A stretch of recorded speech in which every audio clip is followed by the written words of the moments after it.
orang-orang yang memiliki kecerdasan spiritual, bahkan orang-orang yang sudah mencapai kesadaran spiritual, akan punya satu prinsip, yaitu mulut terkunci, hati terbuka. Mulut terkunci ini maksudnya begini, dia tidak akan sembarangan mengucapkan sesuatu yang tidak baik.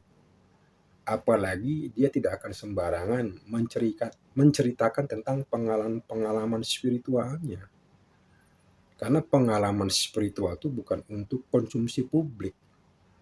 Belum tentu kalau disampaikan kepada khalayak umum tentang pengalaman spiritual itu bisa dimengerti.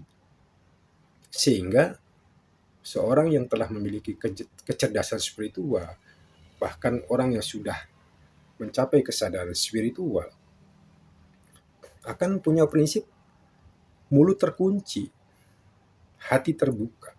Artinya yang akan disampaikan itu bukan pengalaman spiritualnya, tapi bagaimana mengemas sesuatu yang dari hasil laku spiritual, pengalaman spiritual menjadi sesuatu yang mencerahkan, bukan pengalaman spiritualnya. Karena pengalaman spiritual orang berbeda-beda dan belum tentu bisa dicerna, dimengerti oleh khalayak umum. Hati terbuka dalam hal ini memiliki keluasan hati, memiliki sesuatu yang lapang dada, jiwa besar, punya semangat, hatinya selalu terbuka, selalu berzikir, selalu mengucapkan keagungan Allah.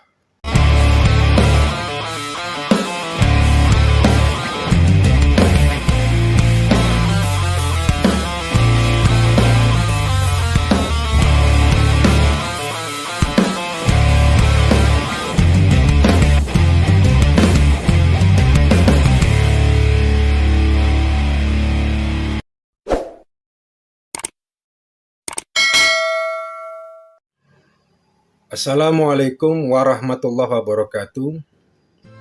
Salam silaturahmi sahabat semuanya. Semoga pada dini hari ini sahabat semuanya senantiasa mendapatkan rahmat dan barokah dari Allah, juga senantiasa diberikan kesehatan. Amin ya robbal alamin. Salam NKRI, salam Bhinneka Tunggal Ika. NKRI adalah kita. Sahabat semuanya, banyak yang salah memahami, bahkan gagal paham memaknai spiritual, terutama di kalangan masyarakat pada umumnya menganggap spiritual itu yang aneh-aneh. Tentunya ini tidak disalahkan, karena mungkin tayangan televisi, media yang memang menyampaikan tentang spiritual itu yang aneh-aneh. Sebenarnya ini kewajiban kita bersama, bahwa spiritual atau spiritualitas itu bukan yang aneh-aneh. Spiritual itu sebuah keharusan, atau perjalanan spiritual itu adalah sebuah keharusan, fitrah manusia. Spiritual kalau kita lihat dari makna di kampus bahasa Indonesia, spiritual asal kata dari spirit, ruhani atau ruh. Lebih luas lagi, spiritual itu sebuah perjalanan ruhani, sebuah perjalanan ke dalam diri. Artinya, bahwa spiritual itu adalah fitrah manusia yang tidak bisa dipisahkan dari hidup dan kehidupan manusia itu sendiri. Jadi spiritual tidak ada kaitannya dengan yang di tayangan televisi yang aneh-aneh, uka-uka. Spiritual tidak ada kaitannya dengan dunia praktisi tertentu. Jadi profesi orang itu adalah pilihan hidup, bukan dari tujuan spiritual. Spiritual itu adalah sebuah fitrah, hakikat hidup dan kehidupan manusia. Untuk mencapai sebuah ketenangan batin, untuk mencapai sebuah ketenangan jiwa, tentunya harus memahami tentang spiritual, harus melakukan sebuah perjalanan spiritual. Banyak teori tentang spiritual,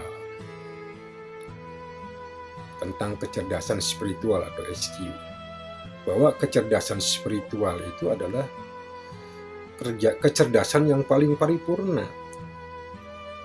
Orang memahami kecerdasan itu hanya kecerdasan intelijensi atau kecerdasan intelektual, IQ, bahwa kecerdasan intelijensi intelektual perlu, tapi itu tidak cukup. Ada lagi kecerdasan emosional, bagaimana membangun sebuah kepercayaan diri, semangat untuk maju. Itu perlu, tapi itu juga belum cukup. Yang paling paripurna adalah kecerdasan spiritual, bagaimana membangun sebuah rasa, bagaimana menggali potensi dalam diri, bagaimana mensinergikan pikiran yang jernih dengan hati yang bersih rasa. Sehingga apa yang diperbuat itu pasti berdasarkan sebuah pertimbangan yang matang, sebuah kearifan, dan pasti menghasilkan sesuatu yang baik. Jadi kembali lagi, spiritual itu tidak ada kaitannya dengan yang aneh-aneh. Justru sebaliknya, orang yang memiliki kecerdasan spiritual itu pasti berpikirnya akan lebih rasional, akan lebih logik, karena dia bisa mengemas sesuatu yang berdasarkan sebuah perenungan, berdasarkan pemikiran yang jernih dan hati yang bersih, sehingga menghasilkan sebuah ide-ide gagasan yang brilian, cerdas, bahkan visioner, berpikiran out of the box, mampu melampaui pemikiran standar orang-orang biasa pada umumnya. Jadi kembali lagi, sini Kap menyampaikan bahwa kecerdasan spiritual atau spiritual itu adalah sebuah fitrah manusia. Mari kita gali bersama-sama tentang perjalanan spiritual. Jadi itu sebuah keharusan untuk memahami spiritualitas, tentu harus melakukan sebuah perjalanan yang dibimbing oleh seorang guru pembimbing, sehingga kita tidak salah jalan, tahu arah yang benar. Untuk memahami atau menghayati atau mengamalkan ajaran agama, tentu harus melakukan sebuah perjalanan spiritual. Karena dalam spiritualitas itu iman, Islam, ihsan itulah diaplikasikan dalam kehidupan sehari-hari. Dalam sebuah perjalanan spiritual, tentu banyak rambu-rambu yang memang terkadang ini harus ada sebuah tuntunan, bimbingan dari seorang guru atau mursyid. Di dalam Islam dikenal tentang ajaran tasawuf yang memang menggali tentang spiritualitas. Di dalam tasawuf itu sendiri juga ada torekot ya. Jalan torekot itu juga kumpulan zikir, majelis zikir yang dipimpin oleh seorang mursyid yang sanadnya bersambung sampai ke Rasulullah, mutabaroh, turun dari mursyid A ke mursyid B terus sampai ke bawah. Yang tujuannya supaya lebih totalitas, lebih tertib dan lebih terarah.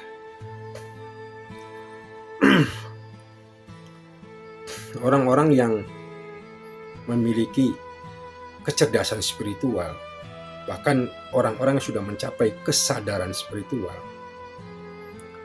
akan punya satu prinsip, yaitu mulut terkunci, hati terbuka. Mulut terkunci ini maksudnya begini, dia tidak akan sembarangan mengucapkan sesuatu yang tidak baik.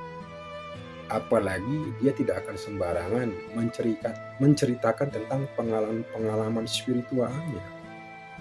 Karena pengalaman spiritual itu bukan untuk konsumsi publik.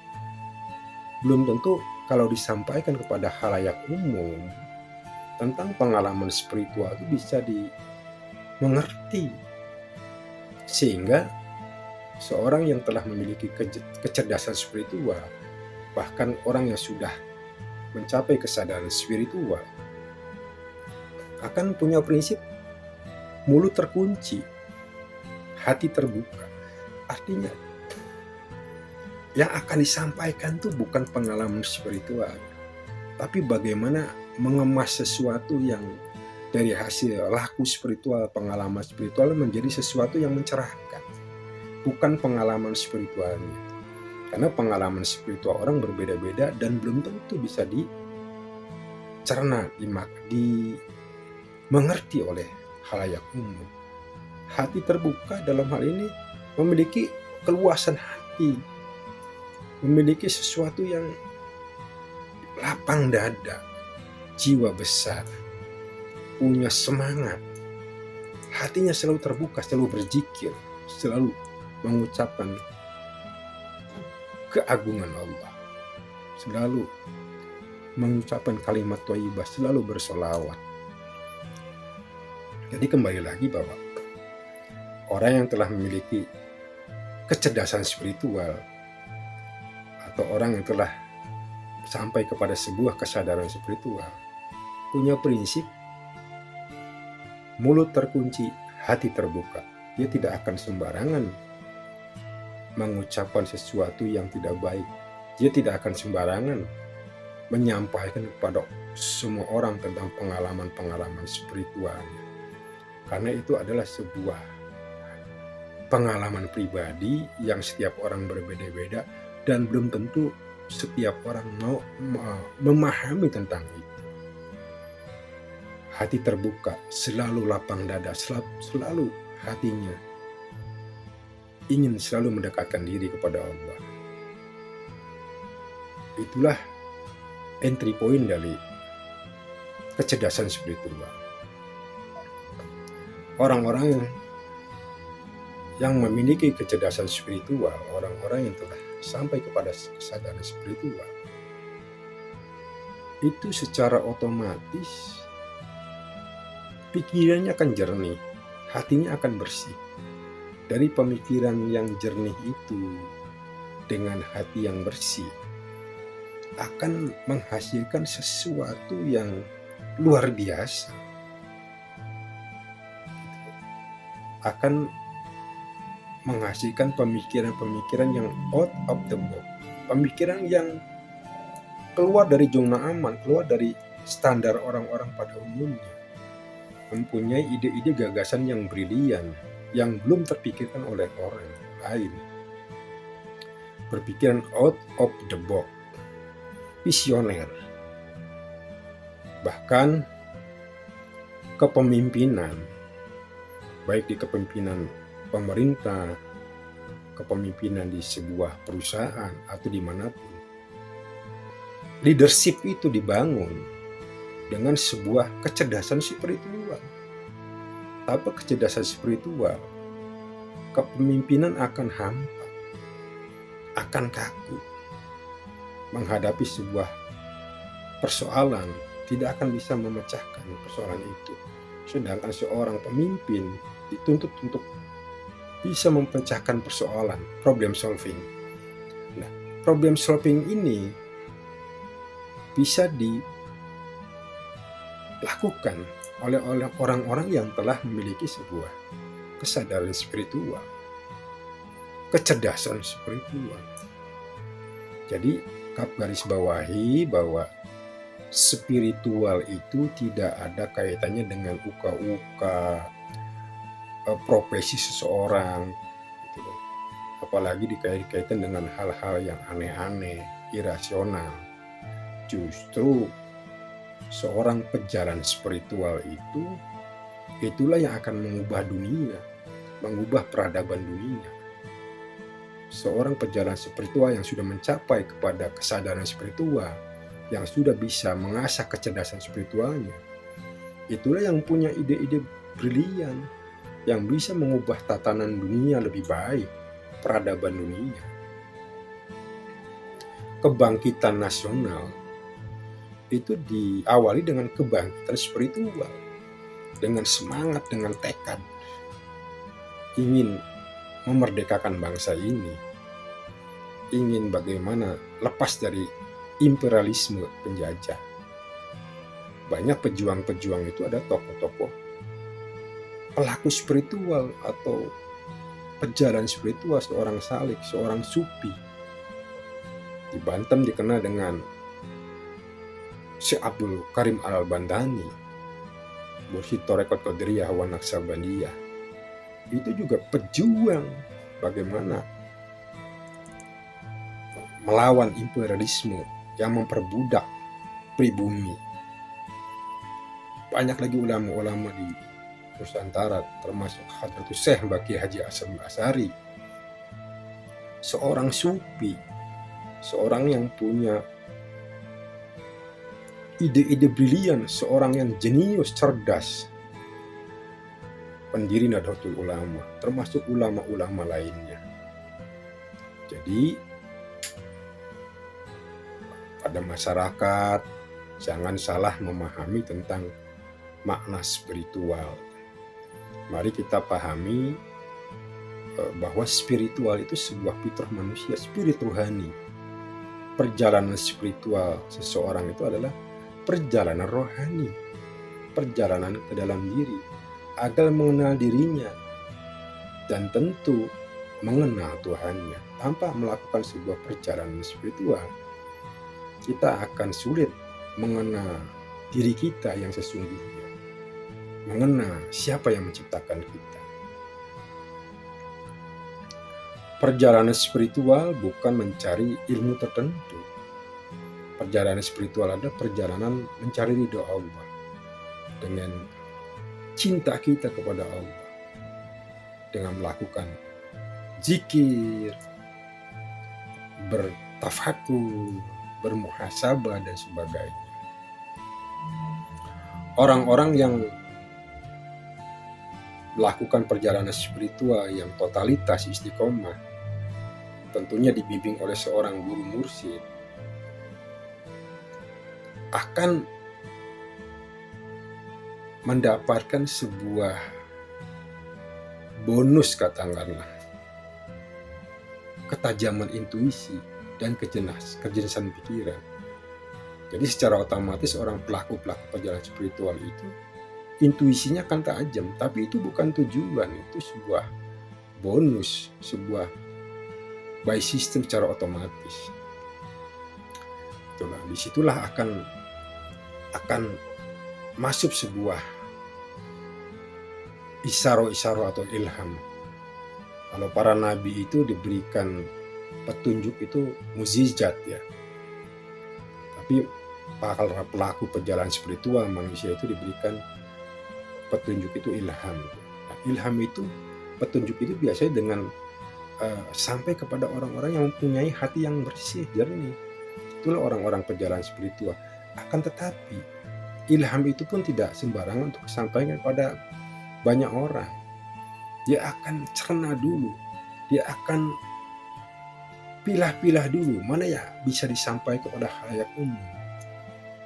Yaitu adalah intisari dari sebuah petunjuk itu, yaitu mencerahkan kepada semua orang. Jadi tujuan dari perjalanan spiritual itu berusaha selalu mendekatkan diri kepada Allah agar mendapatkan ketenangan batin, ketenangan hati, ketenangan jiwa. Pikiran pun akan bersih, semuanya menjadi indah. Ada satu kata-kata dari Profesor Dr. Kiai Haji Said Akil Siraj, guru kita Buya Said, bahwa spiritual atau tasawuf itu tidak hanya bicara baik dan buruk. Spiritual atau tasawuf itu bukan hanya bicara akhlak dan moralitas, tapi lebih dari itu, berbicara sesuatu yang indah dan lembut. Artinya spiritualitas, perjalanan spiritual atau ajaran tasawuf itu sudah melampaui bab-bab tadi. Sesuatu yang indah dan lembut adalah cinta, hati kita yang ada di dalam diri kita. Itu software kita. Itu sebenarnya intisari dari spiritual. Sahabat semuanya, selamat melaksanakan Qiyamul Lail, sholat taubat, sholat hajat, sholat tahajud, witir. Semoga dengan Qiyamul Lail Allah berikan keberkahan dan kebahagiaan fid dunya wal akhirat. Kurang lebihnya mohon maaf. Ihdinas siratal mustaqim. Wassalamualaikum warahmatullahi wabarakatuh.